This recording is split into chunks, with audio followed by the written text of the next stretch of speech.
Hey guys, and welcome back to Bee's Kitchen. Today we'll be baking red velvet cake. Now, this cake is one of my favorites, and I'm sure it is definitely one of your favorites too. Now let's get started.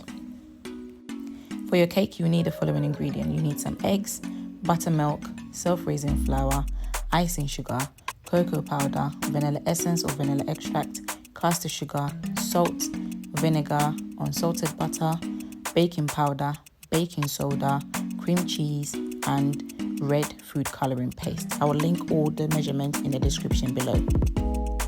Before mixing the cake batter, grease your cake tin and set to the side. I'm using a silicone cake tin, therefore I'll be spraying it using cooking spray. If you're using a cake tin, grease the tin and line it with grease-proof paper. This always helps when removing the cake from the tin. Finally, ensure you're preheating your oven. I set my oven temperature to 170 degrees. Next, save your dry ingredients. So you need your flour, salt, baking powder, and the cocoa powder.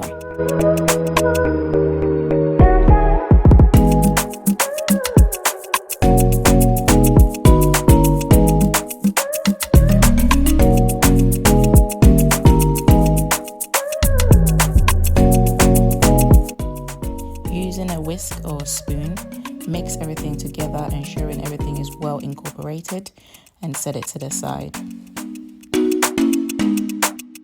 Now, add the buttermilk and red food coloring paste to a bowl. Mix and ensure everything is well combined. Some recipes require you using the red food coloring liquid. I prefer using the paste because it gives the cake a much beautiful color, and you don't have to worry about buying bottles upon bottles of food coloring. I will link where I purchased my food coloring below. Now, to your mixing bowl, add your sugar and the butter and whisk until light and fluffy. I did this for about 5 minutes.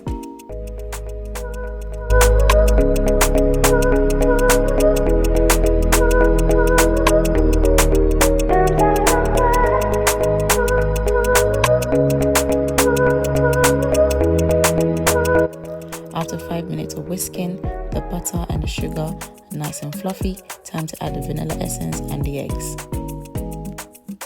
I added to the mixture 1 teaspoon of vanilla essence. You can also use vanilla extract. Add the eggs one at a time and ensure it's well combined before adding the next one.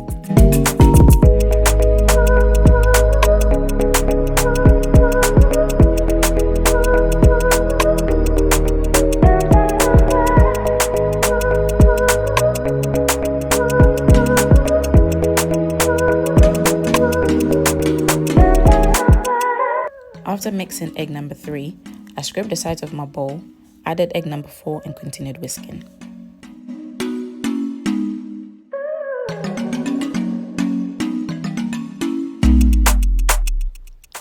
Now I'll be adding half of the flour to the mixture, and I also added half of the buttermilk and the coloring paste to the mixture.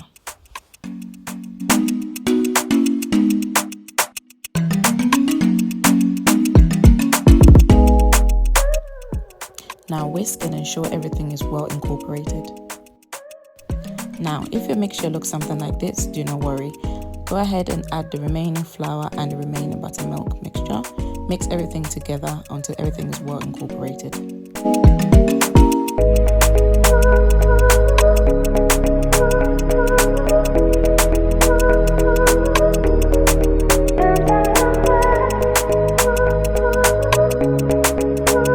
Using a spatula, scrape the sides of the bowl and ensure everything is well combined. In a separate bowl, mix the baking soda and vinegar quickly and pour it onto your batter. Whisk for about 30 seconds and your batter is ready to be baked.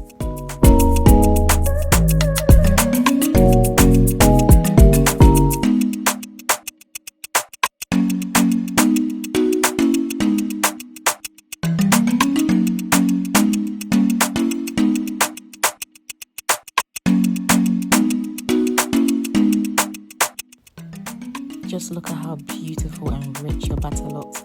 Now pour the mixture into your cake tin and bake. I'll be baking mine at 170 degrees for 50 minutes.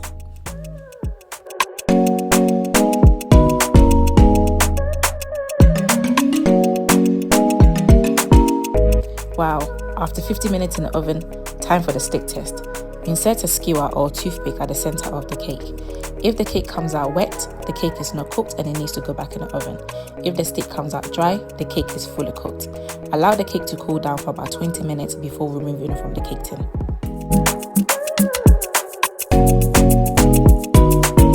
I decided to go for a lighter frosting for my cake. I added 3 tablespoons of whole milk to a bowl. I added 1 tablespoon of butter. I warmed it up in a microwave. Once the mixture was warm, I removed it, added 60 grams of icing sugar and 30 grams of cream cheese. Mix everything until it's well combined. Pour the buttercream in a jug. This will help to drizzle the cake more easily.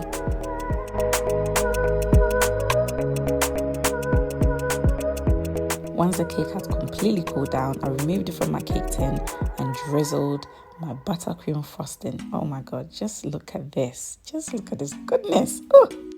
Once you finish drizzling all your buttercream frosting, set the cake to the side and allow the frosting to set. Okay guys, can we just take some time out just to appreciate this cake? Because this cake looks amazing. Just look at the color. Look at how moist it looks. Anyway, thank you guys for watching. I hope to see you at the next video. Please do not forget to like, share, subscribe, and turn on your notification button. I'll see you at the next video. Bye.